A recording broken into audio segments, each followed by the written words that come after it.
मुंबई म्हणजे मायानगरी. स्वप्नांच्या या शहरावर राज्य करण्याचा त्यांचा प्रयत्न लाखो लोकांनी पाहिला.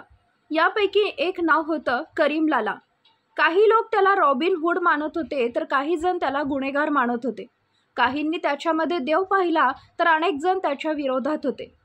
करीम लालाने मुंबईच्या रस्त्यावर दाऊद इब्राहिमचा पाठलाग करून त्याला मारहाण केली होती. आजच्या टॉप मराठीच्या भागात करीम लालाची कहाणी. नमस्कार, टॉप मराठीमध्ये आपलं स्वागत आहे. अफगाणिस्तानातून मुंबईत येऊन जवळपास 30 वर्ष अंडरवर्ल्डवर राज्य करणाऱ्या लालाच्या उंचीचा अंदाज यावरून लावला जाऊ शकतो की त्याने एकदा दाऊद इब्राहिमला बाजाराच्या मध्यभागी मारहाण केली होती. एवढंच नाही तर 1981 मध्ये त्याने दाऊदचा भाऊ शब्बीरची हत्या केली. मात्र नंतर दाऊद टोळी युद्धात त्याची संपूर्ण टोळी उद्ध्वस्त केली. शब्बीरच्या मृत्यूच्या अवघ्या 5 वर्षानंतर 1986 मध्ये दाऊदने करीम लालाचा भाऊ रहीम खानची हत्या केली होती. त्यांचं खरं नाव अब्दुल करीम शेर खान होते. अफगाणिस्तानातील पश्तून समाजाचा तो शेवटचा राजा असल्याचंही म्हटलं जातं. लालाने वयाच्या 21व्या वर्षी भारतात येण्याचा निर्णय घेतला. इथे त्याने गोदीतून हिरे आणि दागिन्यांची तस्करी सुरू केली. 1940 पर्यंत या कामावर त्यांची एकतर्फी पकड होती. मुंबईवर करीम लाला यांचे राज्य होते सुमारे 30 वर्ष, म्हणजेच 1950 ते 1980 दरम्यान राहिलं. या काळात त्याने खंडणी, दारूची तस्करी, जुगार अड्डे आणि हिरे दागिने अशी कामे केली. हाजी मस्तान करीम लाला यांना खरा डॉन म्हणत असत. त्याची उंची 6 फूट असल्याचं सांगितलं जातं. अनेकदा पठाणी सूट घालायचे.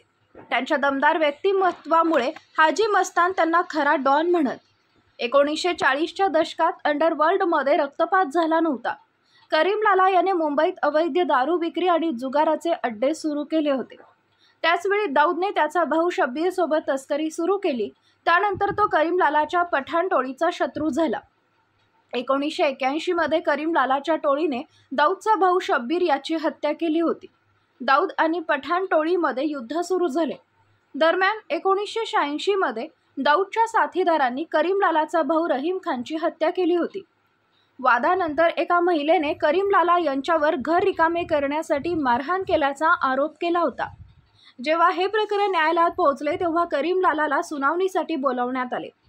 कोर्टात पोहोचताच करीम लाला यांना पाहून सर्वजण उभे राहिले.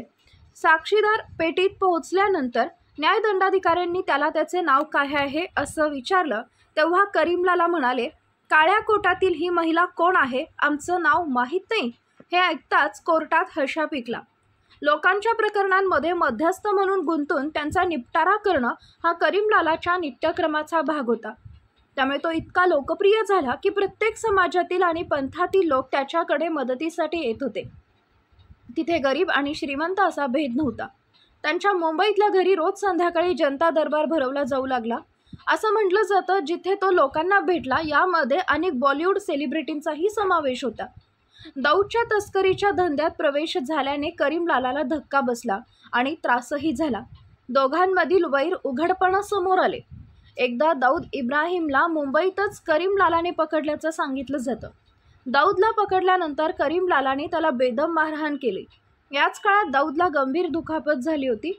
मुंबईच्या अंडरवर्ल्डमध्ये ही गोष्ट अजूनही गाजत आहे. याबद्दल तुम्हाला काय वाटतं कमेंटमध्ये नक्की सांगा. तेव्हा पुन्हा भेटू पुढील भागात. तोपर्यंत धन्यवाद.